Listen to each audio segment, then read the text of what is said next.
Hi, ഞാൻ നിങ്ങളുടെ തുടരട്ടണനാണ്.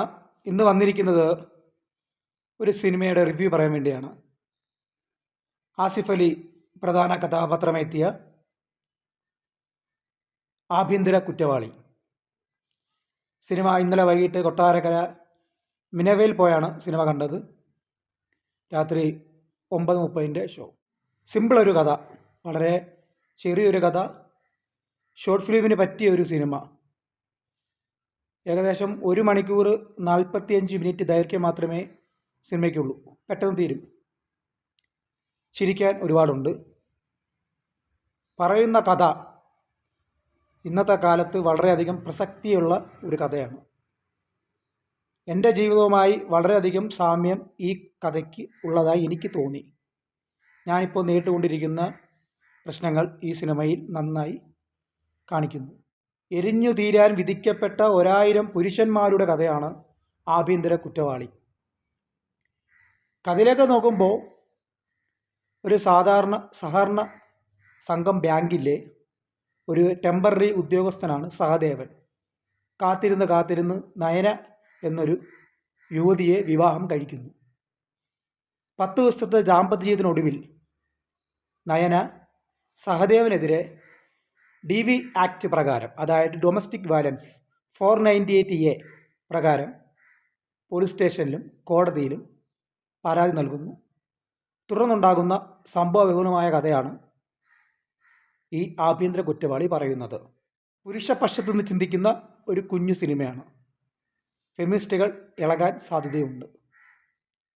അസീസ് നെടുമങ്ങാട്, ആനന്ദ് മന്മഥൻ, ജഗദീഷ്, പിന്നെ നമ്മുടെ പ്രിയപ്പെട്ട സിദ്ധാർത്ഥ് ഭരതൻ, പിന്നെ നമ്മുടെ ചതിയൻ സ്റ്റാർ എന്നറിയപ്പെടുന്ന നമ്മുടെ വിജയകുമാർ. കുഞ്ഞു സിനിമയാണ്, ചെറിയ ചെറിയ കഥാപാത്രങ്ങളാണ്.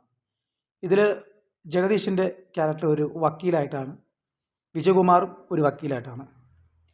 ഇതിൽ സിദ്ധാർത്ഥ് ഭരതൻ്റെ വേഷം ഒരു കൊല്ലമായിട്ട് കോടതി വ്യവഹാരവുമായി ബന്ധപ്പെട്ട് നടക്കുന്ന ഒരു ഭർത്താവ്, കുട്ടിയെ കാണാതെ ഒരു കൊല്ലമായി കാത്തിരിക്കുന്ന ഒരു അച്ഛൻ. ആ ക്യാരക്ടറാണ് സിദ്ധാർത്ഥ് ഭരതൻ ചെയ്യുന്നത്. ഞാൻ എൻ്റെ കുട്ടികളെ കണ്ടിട്ട് 6 മാസത്തോളമായി. മുടങ്ങാതെ കോടതി വ്യവഹാരങ്ങളിൽ പങ്കെടുക്കുന്ന ഒരു മനുഷ്യനാണ് ഞാൻ. എൻ്റെ പേരിൽ 4ഓളം കേസുകളുണ്ട്. ഇതിലെ നായക കഥാപാത്രം സഹദേവന് 3 കേസാണുള്ളത്. കുട്ടികളെ കാണാത്ത വിഷമം എല്ലാവർക്കും ഉള്ളതാണ്, സ്വാഭാവികം. ജീവിതത്തിൽ എപ്പോഴെങ്കിലും ഗാർഹിക പീഡന കേസിനായി കോടതിയിൽ സമീപിച്ചിട്ടുണ്ടെങ്കിൽ അവർക്ക് തീർച്ചയായും കണക്റ്റ് ആവുന്നൊരു സിനിമയാണ് ആഭ്യന്തര കുറ്റവാളി. അതുകൊണ്ട് തന്നെ എനിക്ക് നന്നായി കണക്റ്റായി. പിന്നീടുള്ളത് ഹരിശ്രീ അശോകൻ്റെ ഒരു ക്യാരക്ടർ. അങ്ങനെ എല്ലാം കൊണ്ടും ചെറിയ രീതിയിലുള്ളൊരു കുഞ്ഞു സിനിമ, പക്ഷേ പറയേണ്ടത് മാത്രം പറഞ്ഞു പോകുന്ന ഒരു സിനിമ. ഇതിലൊരു ചെറിയ കല്ലുകടിയായി തോന്നിയത് 2 കാര്യങ്ങളാണ്. ഒന്ന്, ഒരിക്കലും കോടതിയിൽ സംസാരിക്കാനോ ഉയർന്ന് സംസാരിക്കാനോ അല്ലെങ്കിൽ തങ്ങളുടെ അഭിപ്രായം പറയാനുള്ള സ്വാതന്ത്ര്യം കിട്ടാറില്ല. അനുഭവം കണ്ടാണ് ഞാൻ പറയുന്നത്. സിനിമാറ്റിക് ഫ്രീഡം എടുത്താലും റിയലിസ്റ്റിക്കായിട്ട് ചിന്തിക്കുമ്പോൾ ഒരു കല്ലുകടിയായിട്ട് ആ ക്ലൈമാക്സ് പോർഷൻ തോന്നി. പിന്നെ ഉള്ളത്, നയനയുമായുള്ള വിവാഹ ജീവിതം തകർന്ന ശേഷം സഹദേവൻ ഒരു വക്കീലുമായി, ഒരു പക്ഷേ ആ വക്കീലുമായി ഒരു പുതിയ ജീവിതം തുടങ്ങും എന്ന് പേടിച്ചപ്പോൾ ഈ പട പേടിച്ച് പന്തളത്ത് എന്നപ്പം അവിടെ പന്തളം സൂണൻ്റെ ഗാനമേളയോ അതോ പന്തം കൊളുത്തി പടയോ എന്തോ ഉണ്ടല്ലേ, ആ ഒരവസ്ഥ സഹദേവന് വന്നേനെ. ഭാഗ്യത്തിൽ ആ ഒരു ലവ് ട്രാക്ക് അവിടെ അങ്ങ് നിർത്തി. സന്തോഷം.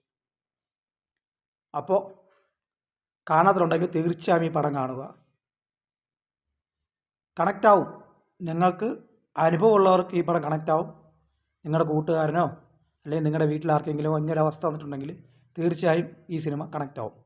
അല്ലാത്തവർക്ക് സ്ത്രീകളെ കുറ്റം പറയുന്നു, പുരുഷ മേധാവിത്വം എന്നൊക്കെ ചിന്തിക്കാം. ചിന്തിക്കുന്നവർക്ക് ദൃഷ്ടാന്തമുണ്ട്. നിങ്ങളുടെ തൊട്ടടുത്ത തിയേറ്ററിൽ പോയി സിനിമ കാണുക. കുഞ്ഞു സിനിമയാണ്, 1.5 മണിക്കൂർ മാത്രം സമയം. 1 മണിക്കൂർ 45 മിനിറ്റ് സമയം കളയാനുണ്ടെങ്കിൽ തീർച്ചയായും കാണുക. Thank you. വീണ്ടും കാണാം. നിങ്ങളുടെ സ്വന്തം തുടരട്ടണ്ണൻ.